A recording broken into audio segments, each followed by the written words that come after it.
bring us up to date with the latest situation at the Poland-Ukraine border. Francine, yes, we are right on that border at a crossing called Medyka. The refugees continue to come over. The vast majority, of course, women and children. The total number, as you say, 1.2 million from Ukraine just into Poland. And that's just in the last 12 days. Those numbers continue to grow. This is the biggest refugee crisis Europe has faced since World War II. And here on the ground, the conditions are very challenging. It's -2, as you can probably see. It's snowing. Behind me, just in front of the border crossing, you've got something of a tent village that has sprung up. The police are on the ground, the soldiers, the military as well, the Polish military assisting these refugees. But you also have volunteers from all over Europe, from the UK, from Germany, Belgium.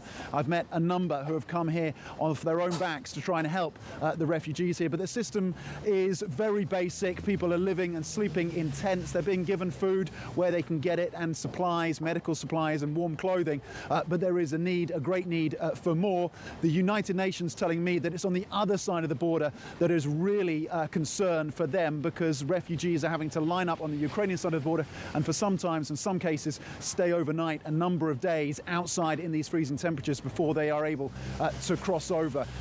And then, of course, there's the broader implications for Europe, for Poland and Europe, as they absorb this huge inflow of refugees. Yeah, and of course, Tommy, then, a lot of the people that are on the ground really not knowing where they'll go next. What sort of financial assistance are the refugees given?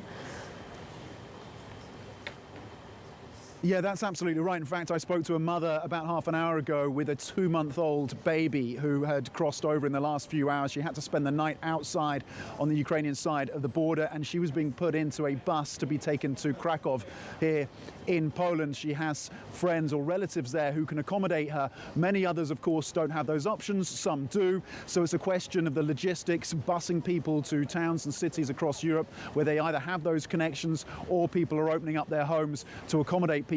Part of that is a long process, of course. In terms of what's happening financially, we know that the Polish government has put in place a $1.7 billion $1.7 billion program of assistance to help fund and pay for the costs of absorbing these refugees, including allowing Ukrainians to work for up to 18 months, putting and giving some money to Polish families to accommodate some of these Ukrainian refugees.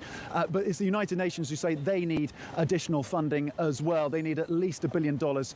The local coordinator was telling me last night, to facilitate the logistics here, ensure people have the medical supplies, clothing that they need. Again, as we face up to the largest refugee crisis Europe has seen since World War II.